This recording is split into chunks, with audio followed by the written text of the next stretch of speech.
हरे कृष्णा। आइए बात करते हैं साल 2025 में निर्जला एकादशी के बारे में, जो कि ज्येष्ठ माह के शुक्ल पक्ष की पड़ने वाली सबसे विशेष और फलदायी एकादशी मानी गई है। क्योंकि वर्ष भर में 24 एकादशियां आती हैं, किंतु इन सबसे श्रेष्ठ एकादशी जो कि ज्येष्ठ माह के शुक्ल पक्ष में पड़ने वाली एकादशी, जिसका नाम निर्जला एकादशी है या इसे भीमसेनी एकादशी के नाम से भी जाना जाता है, क्योंकि वेदव्यास जी के अनुसार भीमसेनी एकादशी का व्रत सबसे पहले भीम ने धारण किया था।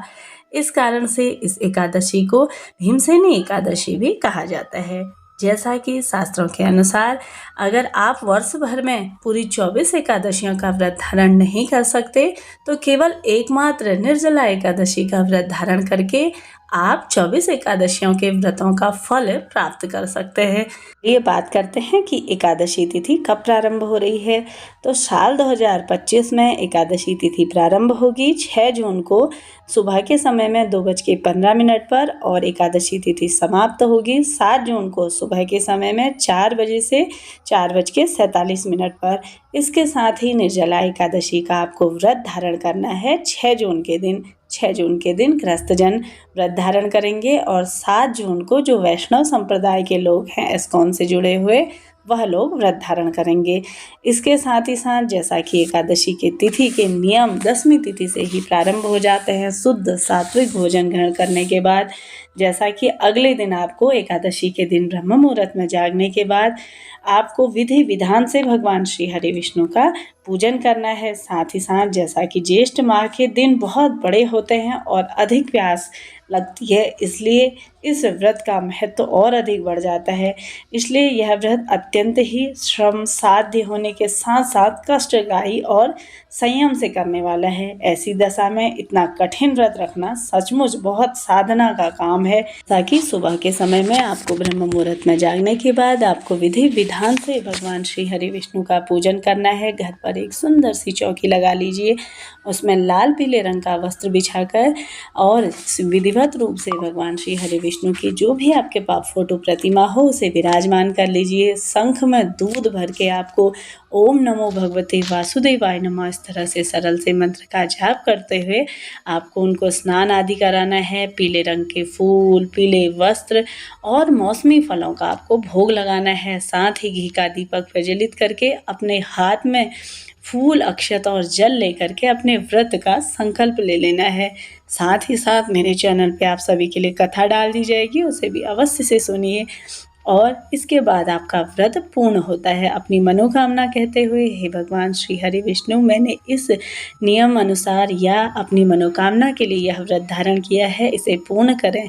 ऐसा कहते हुए हाथ में जो आपने फूल अक्षत रखे हैं उन्हें आपको भगवान श्री हरि विष्णु के चरणों में समर्पित कर देना है। इसके बाद आपका व्रत शुरू हो जाता है। पूरा दिन प्रभु स्मरण में बिताते हुए, जैसा कि छल कपट इत्यादि से दूर रहें, किसी की चुगली निंदा इत्यादि एकादशी पर ना किया जाए।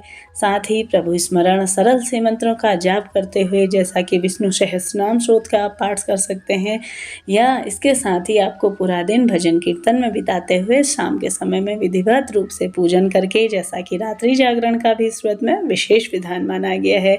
साथ ही अगले दिन द्वादशी तिथि पर आप सभी को विधिवत रूप से इसी प्रकार से भगवान श्री हरि विष्णु का, माता तुलसी का पूजन करने के बाद आपको अपने घर पर शुद्ध सात्विक भोजन बनाना है।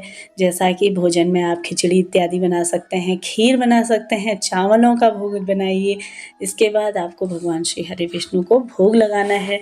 इसके बाद आपको जो भी आपसे बन पाए, आपकी क्षमता सामर्थ्य अनुसार, जैसा कि अपने व्रत में जैसा कि दान करना है, सबसे पहले पंडित जी को अपने घर पर बुलाइए। एक समय का भोजन करवाने के बाद आपको उन्हें कुछ फल दक्षिणा इत्यादि भेंट में देना है। ना करा पाने की स्थिति में सूखा कच्चा अनाज, चावल उसमें अवश्य से ही रखें, उनके घर पर भिजवाना चाहिए। इसके बाद माता तुलसी का भी पूजन विधिवत रूप से करें, कथा सुने, और मेरे चैनल पे आप सभी के लिए प्रतिदिन कथाएं डाली जाती हैं या किताबों के माध्यम से भी आप कथाएं पढ़ सकते हैं। साथ ही साथ आप सभी को द्वादशी तिथि पर जैसा कि आपने जो भी भोग स्वरूप में बनाया है उसे ही प्रसाद स्वरूप में ग्रहण करने के बाद अपना व्रत खोलना है। जैसा कि द्वादशी तिथि प्रारंभ हो जाएगी 7 जून को सुबह के समय में 4:47 पर और द्वादशी तिथि समाप्त होगी 8 जून सुबह के समय में 7:17 पर। इसी प्रकार से जैसा कि आप सभी को एकादशी व्रत का पारण सही समय पे करना है, क्योंकि व्रत का पारण आप सही समय पे नहीं करते तो आपको व्रत का पूर्ण फल प्राप्त नहीं होता। हमेशा ध्यान रखें कि एकादशी व्रत का पारण जब भी आप करते हैं तो हरिवासर के समय पे आपको नहीं करना चाहिए। साथ ही साथ पारण का भी शुभ मुहूर्त आप सभी नोट करते हुए चलिए। तो जैसा कि 7 जून दिन शनिवार के दिन दोपहर 1:44 से 4:31 के बीच में आप सभी को अपने व्रत का पारण कर लेना है, यानी कि व्रत खोल लेना है। वीडियो अगर आप सभी के लिए उपयोगी रही हो तो वीडियो को लाइक शेयर अवश्य करिए। मिलते हैं नेक्स्ट वीडियो में, तब तक के लिए हर हर महादेव।